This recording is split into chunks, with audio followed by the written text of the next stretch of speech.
You are listening to Living with ADHD and CPTSD, available on Apple, Spotify, and wherever you get your podcast.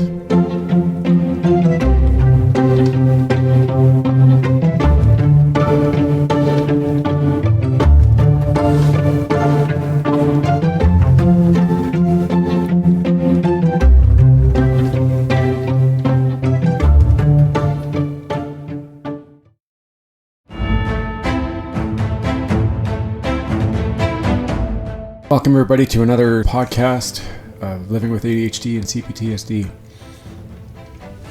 Today, I'm going to do another 4-step process. I'm going to work with another part.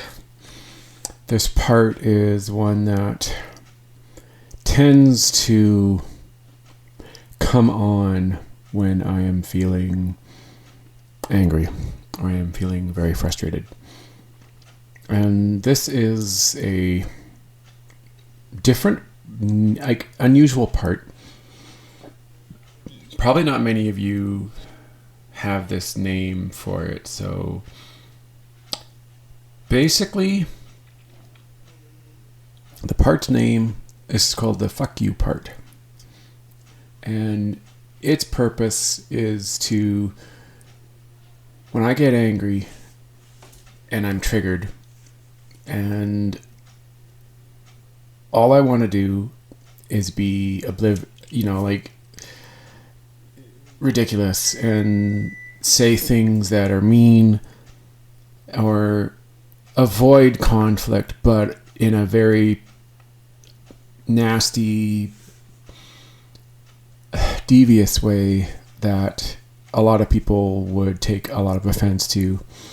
And he came up, he's about 14. He's actually an older part because he came out when I was in school and I had to learn to be able to take care of myself because there's a lot of threats out there when you're in school.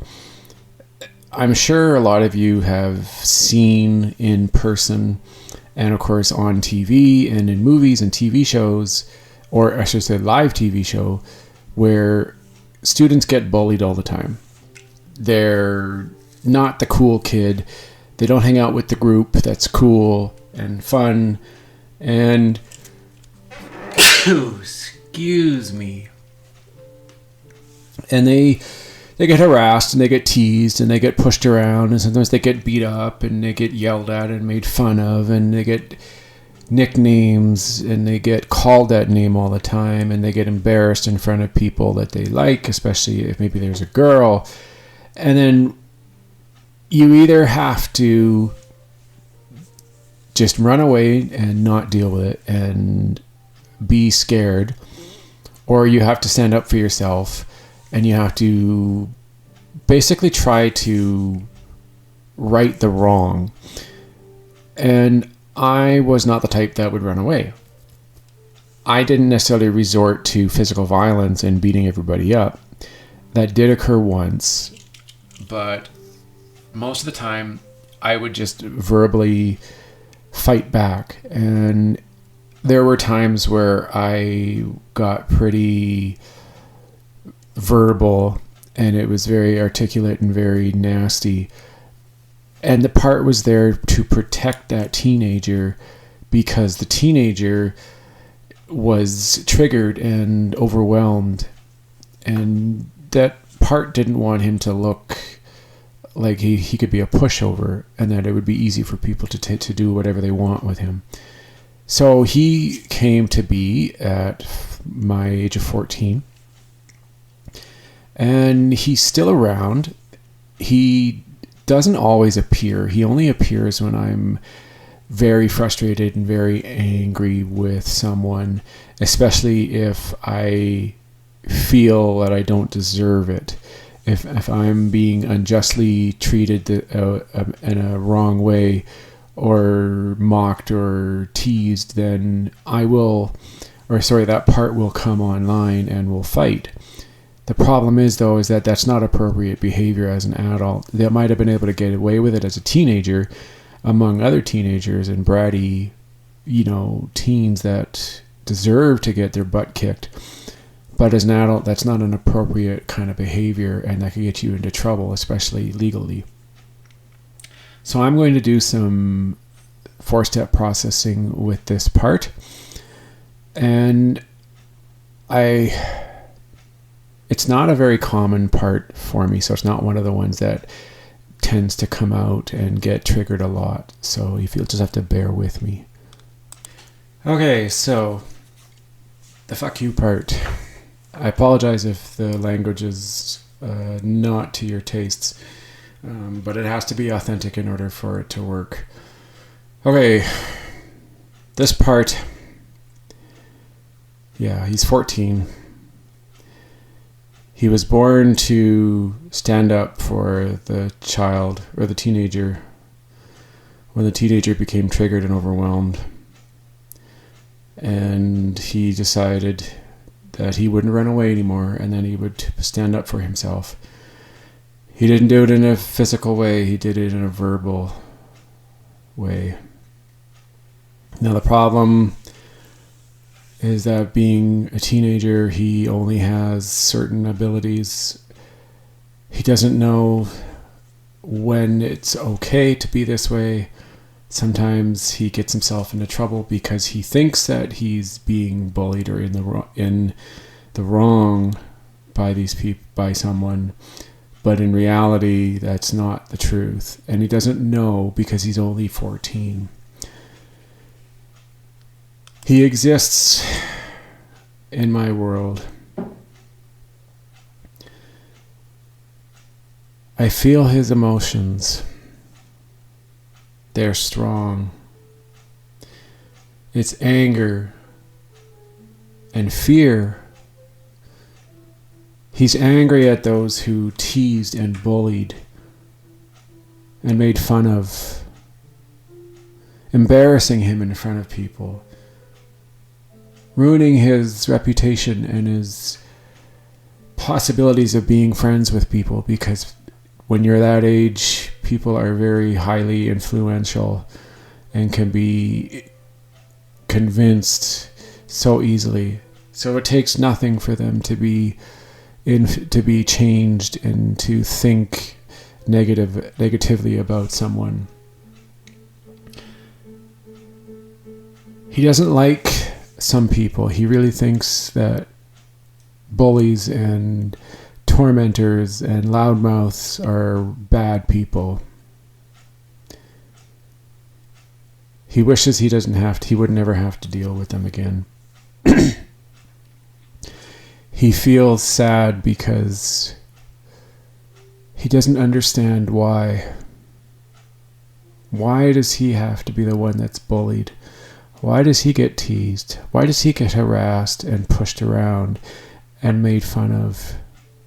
Why does he have to have his reputation tarnished? Why does he have to be known as a weird kid or as a stupid kid? Why him? What did he ever do to deserve this? He's such an angry, sad, scared teenager.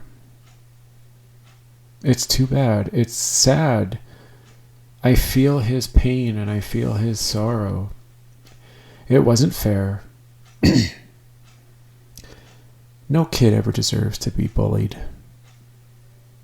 No kid deserves this. That's just wrong. That's just mean, and that's just hurtful. And when it's multiple people doing it, there's no way to properly fight back. You can only do so much. Because there are certain situations where it can be twisted away to get you to be the one that gets into trouble instead of the bully. I feel his anger. It is strong. It is powerful. It is vindictive. Oh, part. You were a great, powerful, and thriving part. You deserve so much better. You did such a great job. You really looked after him well. When he was in need of protection and he was overwhelmed and afraid, you really came through for him. You did such an amazing job. You were so great. And now,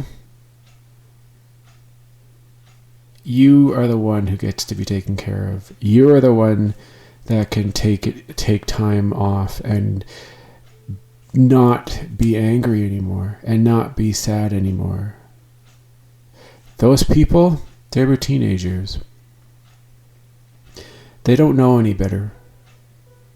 We all grow up and we all realize how stupid we are sometimes, how mean and ridiculous we can be. I'm not going to allow these sort of things to happen to you. You're safe. I'm in control of this. I will be the one who can protect us both. I will do the right thing. I will make sure that we are safe and that we are happy and that we together can thrive. There will be no more anger. There will be no more being scared. No more frustration and confusion. We don't need to show our anger. We don't need to raise our temper. We don't need to fight back. We don't need to become belligerent and foolish, because we know that nobody but ourselves matters. I am the only thing that matters. If other people don't like us, if other people want to bully us, that's their problem. We don't have to live with them. We don't have to deal with them. They're not our friends. Sure, they may be bad. They may have their own issues. They may have to have their own therapy someday. But that doesn't mean that we have to allow them to hurt us, that we have to allow that to degrade us and to make us feel disorganized and sad and unworthy and feel hurt and broken. We don't need to allow this. It's 2022 now. It's 30 years later. Times have changed. The adult knows that the only thing that matters is how he is, what he does. He knows who are good people.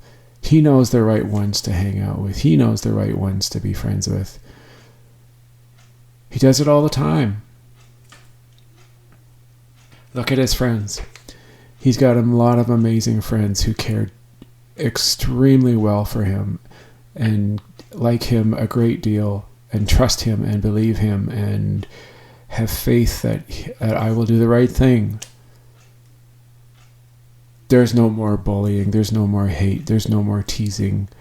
There's no more being made fun of. No more laughter. No more ridicule and humiliation.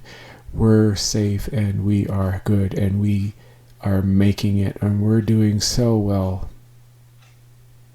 You're an amazing, awesome part. You're the best part. You're the part that stood up for that teenager. You're the part that made him look powerful.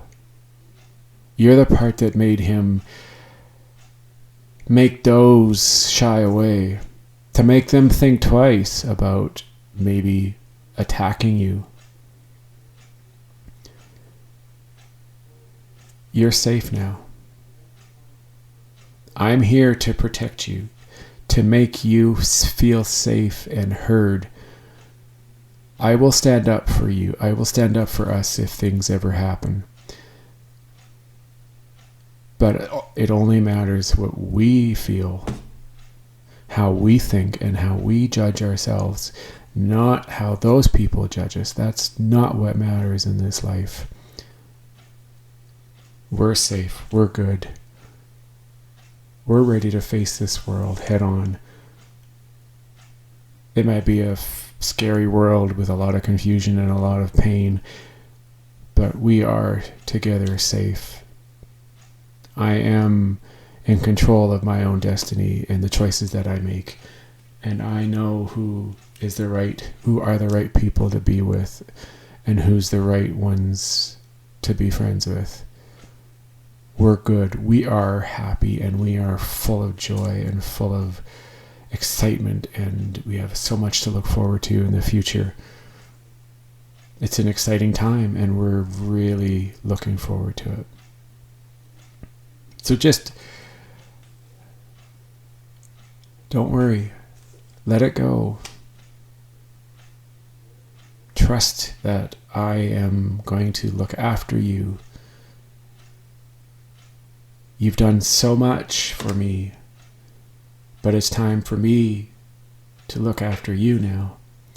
For you to feel happy and safe and relaxed and no more fear.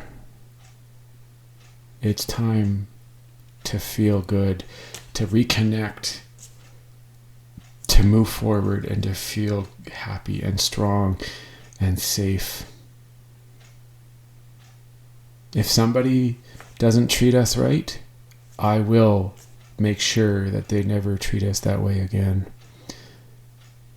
I will take care of us. Thank you, part. You are an awesome part. You did so well.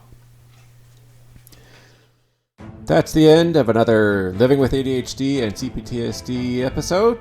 I hope you enjoyed this particular one. If you have any questions that you would like to ask or any comments, there are a couple ways that you can get in touch with me. One, you can talk to me at Twitter. My Twitter handle is @ADHD and CPTSD. And a new one that is now that is available for you is at Mastodon. So all you got to do is go to mastodon.world and look up Living with ADHD and CPTSD, and you can comment to me. You can even follow me there. I also have my email address, livingwithadhdandcptsd@gmail.com. If you'd like to go to my website, you can go there. It's livingwithadhdandcptsd.ca. You can also get in touch with me by going either to Patreon, which is Living with ADHD and CPTSD, or you can donate to me at ko-fi.com. That's ko-fi.com/livingwithadhd and CPTSD. I hope you enjoyed this part 1 episode for today. Stay tuned for part 2. Talk to you later. Bye for now.